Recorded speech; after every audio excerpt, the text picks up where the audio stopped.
ഇനി chapter 3, Al വഹ, the oasis.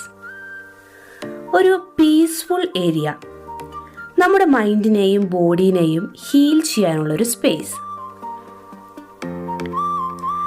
ഡിപ്രഷനും ആങ്സൈറ്റിയും ഒക്കെ കൂടി വരുന്ന നമ്മുടെ ഫ്യൂച്ചറിനെ ഒന്ന് കാമാക്കണ്ടേ? എല്ലാ ഡിജിറ്റൽ മീഡിയത്തിൽ നിന്നും ഒരു ബ്രേക്ക് എടുത്ത് just enjoy the healing experience.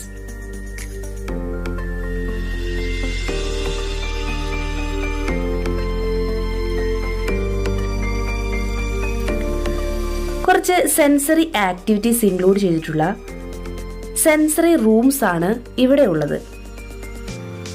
Hand vibrations, sound wave sensing, visual sensing എന്നിങ്ങനെ. So do spa for your sense.